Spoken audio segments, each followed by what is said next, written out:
দেশের বেসরকারি শিক্ষকেরা বদলি ওয়েবসাইটে কিভাবে লগ ইন করবেন এবং বদলি আবেদন ফরম পূরণ করবেন সেই সম্পর্কে বিস্তারিত আলোচনা করব আজকের ভিডিওতে। এজন্য ধৈর্য সহকারে পুরো ভিডিওটি দেখবেন। ভালো লাগলে লাইক দিবেন, শেয়ার করবেন বন্ধুদের মধ্যে, আর অবশ্যই আমার চ্যানেলটি সাবস্ক্রাইব করে অল নোটিফিকেশনে ক্লিক করবেন এবং ফেসবুক থেকে যারা দেখছেন পেজটি ফলো করে পাশে থাকবেন পরবর্তীতে নতুন ইনফরমেটিভ ভিডিও পাওয়ার জন্য। তো বন্ধুরা, আমরা চলে যাচ্ছি মূল ভিডিওতে। আসসালামু আলাইকুম ওয়া রাহমাতুল্লাহ। বন্ধুরা কেমন আছেন? আশা করি সবাই ভালো আছেন। তো বন্ধুরা, আপনারা অবগত আছেন যে আমরা দীর্ঘদিনের একটি প্রত্যাশা আমাদের পূরণ হতে যাচ্ছে, বিশেষ করে বাংলাদেশের বেসরকারি শিক্ষকদের।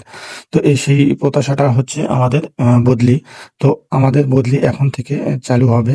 অর্থাৎ আমরা প্রত্যেক শিক্ষকই মেসেজের মাধ্যমে বদলি ইউজার আইডি এবং পাসওয়ার্ড পেয়েছি, এবং এই ইউজার আইডি পাসওয়ার্ড দিয়ে কিভাবে আমরা বদলি ওয়েবসাইটে লগ ইন করবো এবং আবেদন ফর্মটি পূরণ করব সেই সম্পর্কে আজকে আলোচনায় থাকছে। আমি Mohammad Naib Ali, Naib Ali video blog YouTube channel এবং ফেসবুক পেজে। তো এই জন্য ধৈর্য সহকারে পুরো ভিডিওটি স্কিপ না করে দেখবেন, তাহলে আপনারা নিজেরাই ফর্ম পূরণ করতে পারবেন। তো বন্ধুরা, আমরা ফর্ম পূরণ করব। তো এই জন্য আপনারা অবশ্যই প্রত্যেকে মেসেজ পেয়ে গেছেন, আর যারা মেসেজ এখনো পান নাই অবশ্যই পেয়ে যাবেন। আমরা মেসেজ অপশনে গিয়ে যে লিঙ্কটি দেওয়া আছে সেটি কপি করব, অথবা সেই লিঙ্কটির উপর ক্লিক করব, কিন্তু আমাদের মোবাইলটি অ্যান্ড্রয়েড ফোন হতে হবে। আর অ্যান্ড্রয়েড ফোনের অবশ্যই ডাটা বা ওয়াইফাই চালু রাখতে হবে। তো ওয়াইফাই বা ডাটা চালু রেখে আমরা চলে আসলাম মোবাইল স্ক্রিনে। মোবাইল স্ক্রিনে এসে আমাদের মোবাইলে ওয়াইফাই বা ডাটা চালু রেখে আমরা সেই মেসেজের ওয়েবসাইটের লিঙ্কটি কপি করব, করে আমরা ক্রোম ব্রাউজারে ক্লিক করব। ক্রোম ব্রাউজারে ক্লিক করার পর আমরা ক্রোম ব্রাউজারের সার্চ বারে সেটিকে আমরা পেস্ট করে দেব, অর্থাৎ লিঙ্কটিকে পেস্ট করে দেব, অথবা সেই লিঙ্কের উপর আমরা ক্লিক করব সরাসরি। সেই মেসেজের যে লিঙ্কটি দেওয়া আছে সেই লিঙ্কটির উপর আমরা ক্লিক করব। তো আমি আপনাদের সামনে এইরকম একটি ইন্টারফেস আসবে।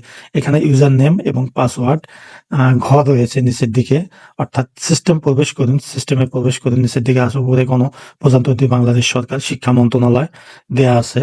আর তার উপরে আমরা যেহেতু ক্রোম ব্রাউজারে থ্রি ডট মেনুতে ক্লিক দিলাম, দেওয়ার পর আপনাদের সামনে এরকম ইন্টারফেস আসবে। এখানে আমরা নিচের দিকে ডেস্কটপ সাইট, অর্থাৎ আমাদের এই ফোনটি এখন কম্পিউটার মডেল করে নেব। তো এই জন্য ডেস্কটপ সাইটে আমরা টিক মার্ক করে দেবো, আর টিক মার্ক তুলে দিলে আমাদের ফোন সাইট হয়ে যাবে, অ্যান্ড্রয়েড সাইট হয়ে যাবে। তো এটি আমরা ডেস্কটপ সাইট করব। ডেস্কটপ সাইট করলে আমাদের পূর্ণাঙ্গ সফটওয়্যারটি চলে আসবে। আর ডেস্কটপ সাইট না করলে আমাদের এই যে প্রবেশ করুন এই ঘরটি থাকবে না। তো এই জন্য আমরা ডেস্কটপ সাইট করলাম।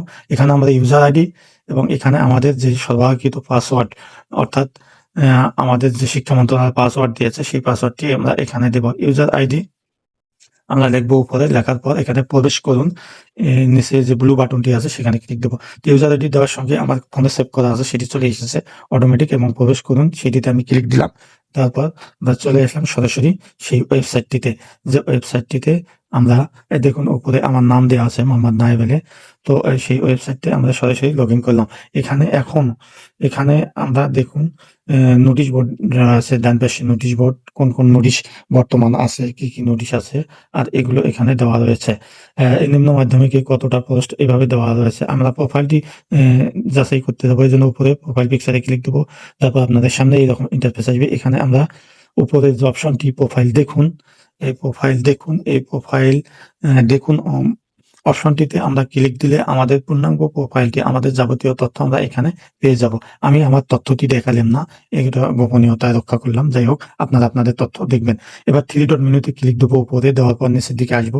আসার পর নিচে ডেস্কটপ সাইটের উপরে একটি রয়েছে ইনস্টল অ্যান্ড ক্রিয়েট শর্টকাট যে একটি অপশন রয়েছে, সেই অপশনে ক্লিক দিলে আমাদের এই ওয়েবসাইটটি আমাদের ফোনে অল টাইমস সেভ করা একটি অ্যাপস আকারে থেকে যাবে। তো এখানে ক্লিক দেওয়ার পর এখানে অ্যাড বাটনে ক্লিক দেবো। অ্যাড বাটনে ক্লিক দেওয়ার পর দেখুন আমার ফোনে কিন্তু একটি অ্যাপ্লিকেশন আকারে শর্টকাট আমার অ্যাপ্লিকেশন আকারে চলে যাচ্ছে। আমরা নতুন করে এবং লগ ইন করতে গেলে সেটিতে ক্লিক করলে সরাসরি ওখানে চলে যাবে, কিন্তু কয়েকদিন পর যদি ক্লিক করেন সেক্ষেত্রে হয়তো ইউজার আইডি পাসওয়ার্ড চাইতে পারে। তো ইউজার আইডি পাসওয়ার্ড দিয়ে আবার লগ ইন করবো। এখন আবেদন ফর্ম কিভাবে করবো? এখানে দেখুন বদলির আবেদন, উপরের দিকে যে একটি বাটন রয়েছে বদলির আবেদন, এই বাটনটি কিন্তু এখন এখনো উন্মুক্ত করে দেওয়া হয়নি।